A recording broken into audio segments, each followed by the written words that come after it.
Hi there folks, and welcome to a new video of the photography challenges with Paul and Arjan. And today is all about drone photography. It is finally a good day to fly the drone.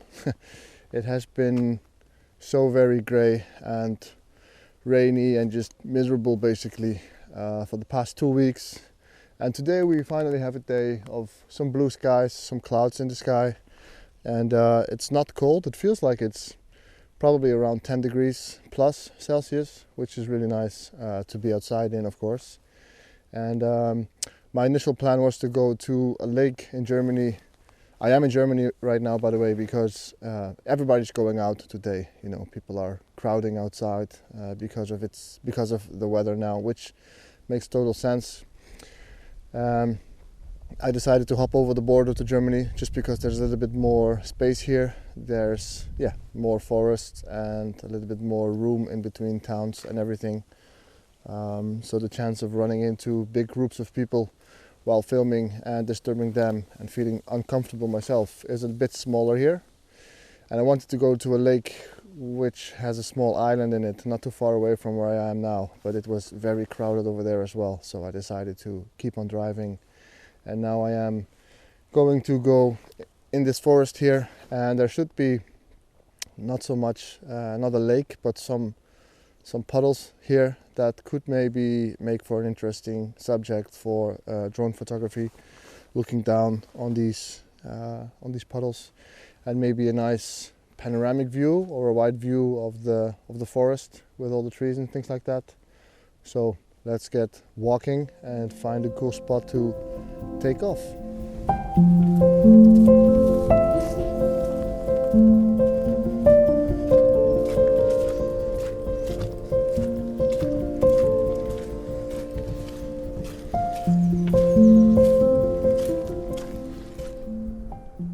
As you can see, it's quite windy, so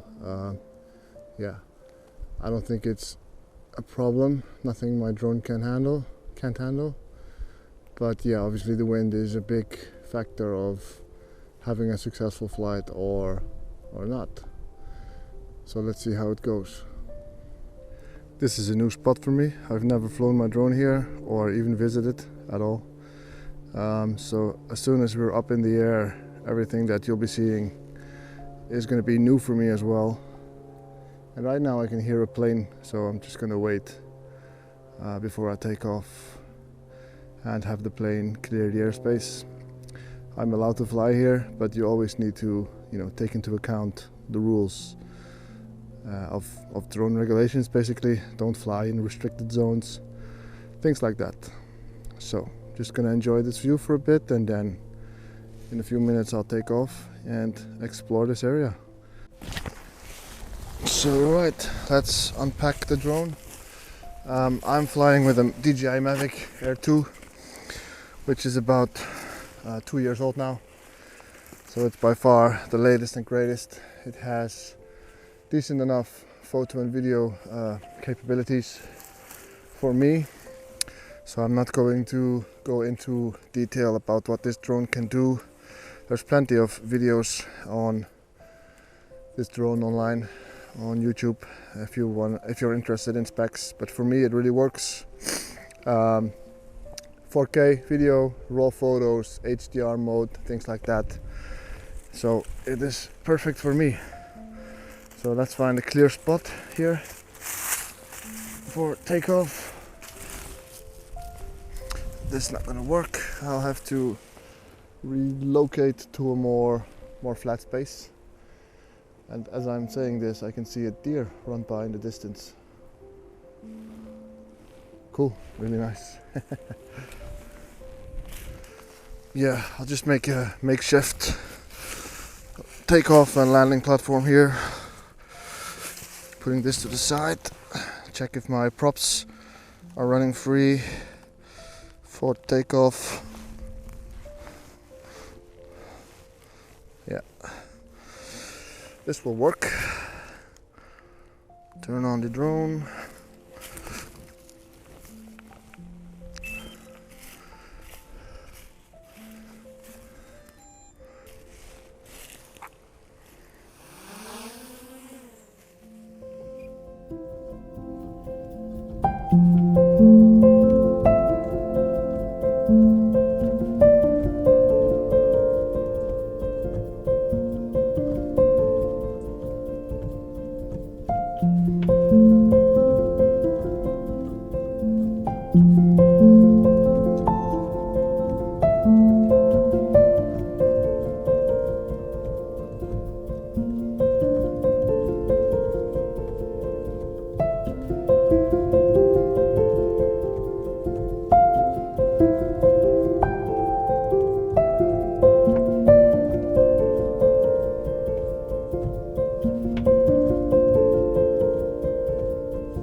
So, time to put the drone on the ground again.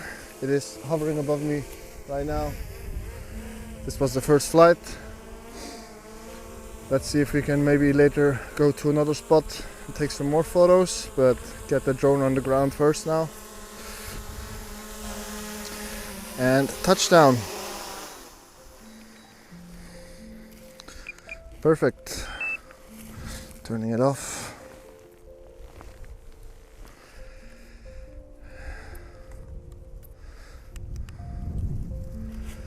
So yeah, as it was the first time me being here and flying the drone here, and it being a bit tricky to get up in the air between all the trees in the forest here.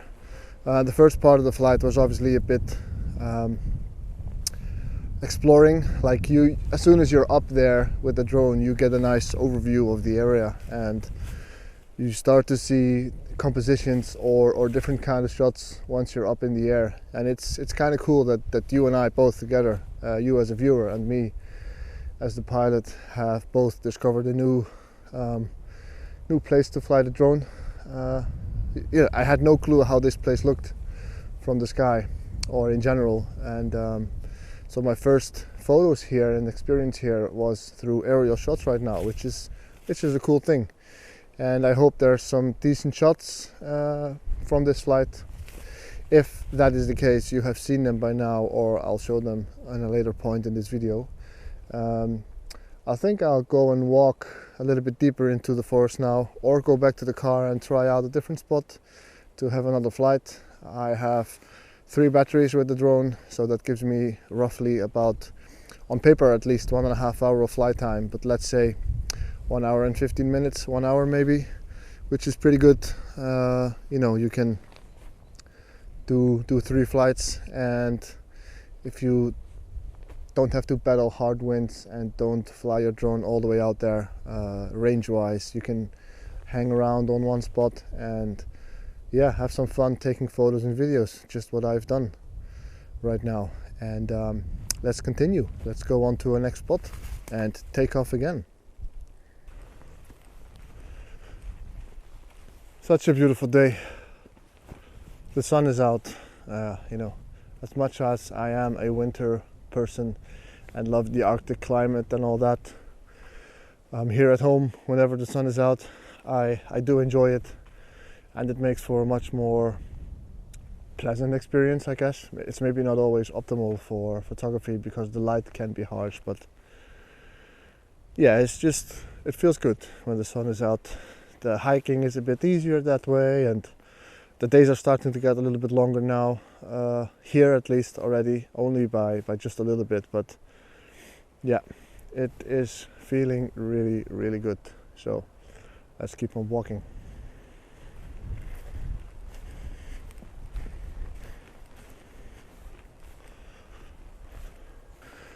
So the thing about drone photography is that even though we are seeing plenty of drone footage and amazing drones being built and released and being used for the past couple of years, I think the whole aerial perspective and whole aerial photography to be available for normal people, like back in the day, I think you would need a helicopter or a plane to go and do aerial photography. But now, with some money and a drone, you can get yourself a drone and go out and take aerial photography. And I think the whole aerial perspectives is something that is still a bit new to us as a viewer.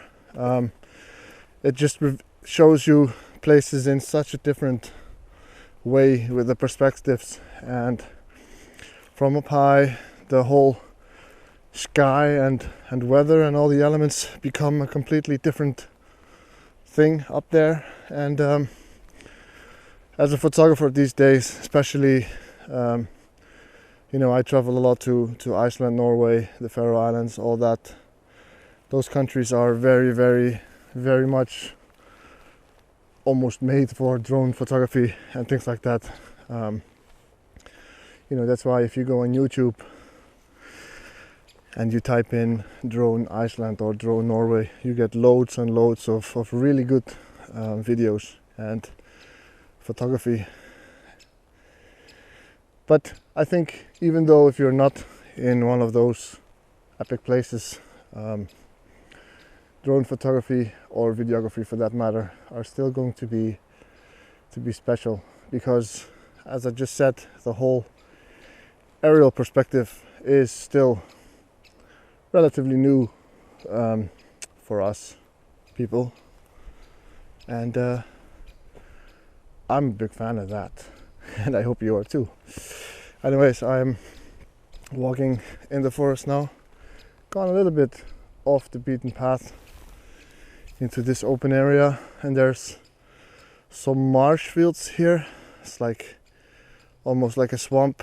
There's probably some water there, but I can't really see it, and the sun is still out, so I just might sit and chill here for a bit and then see if I think it's a good idea to have another small flight here. This is not a big area, so if I fly here it will only be a short flight, but maybe there's a photo to take here. Let's check it out. Yeah, so the light right now is quite interesting, so I decided to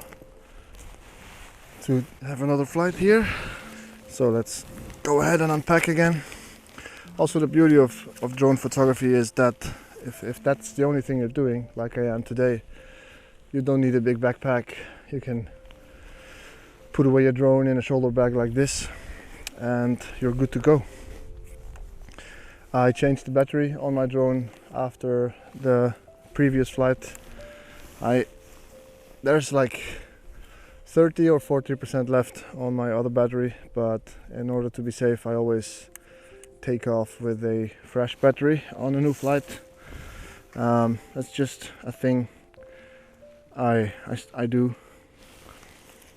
I think it has to do with safety. You know, sometimes you hear those stories of a battery depleting faster than it should, and I know that when I take off every flight with a fresh battery, I'm eliminating the risk a bit more. So that's why. And then if the weather is like really wind still, and if I want to go for a couple of extra bonus shots with the drone hovering basically above me or not too far away from me, then I'm relatively comfortable to stick in a battery that I have flown before on the day. But right now I am going to take off on a new flight and see if we can get some cool photos of the marsh here. All right, ready to go. And we're up in the air.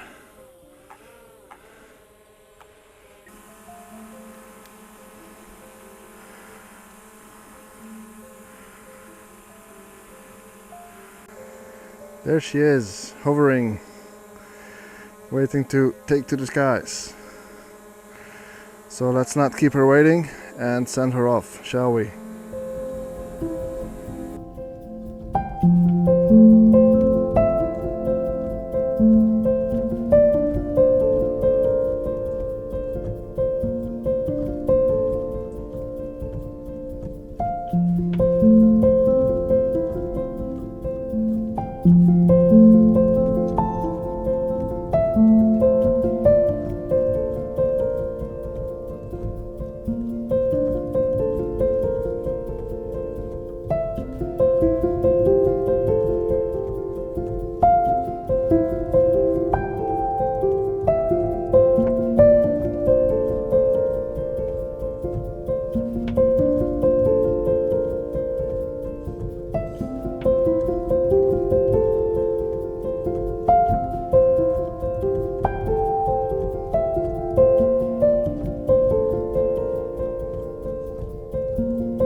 Hovering up there and gonna take a shot of the forest roof, basically just at the height where the tree line is stopping. So yeah, on top of the trees.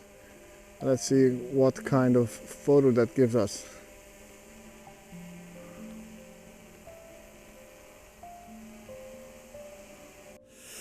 So let's grab it out of the air and do a hand landing.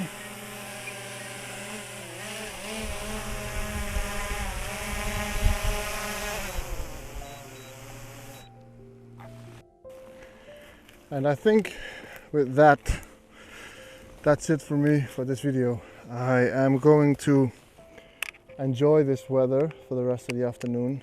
I will go for a walk and keep my drone in the back, probably.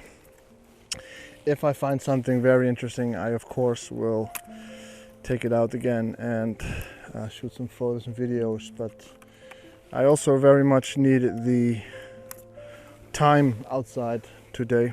And now with the weather being so good, as I've been talking about basically throughout the whole video, I'm going to relax and enjoy. Make sure to check out Paul's video as well. I know he was going to a really awesome location not too far from where he lives in Iceland, and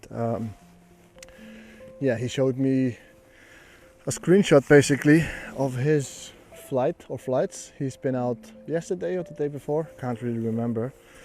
And I know I'm very much looking forward to that video. You know, Iceland, as I was talking about before, obviously offers amazing photographs on land, but also from the air. So this edition, this episode of Paul's video is going to be spectacular, I can tell you that much.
So after leaving the forest, I was on my way home.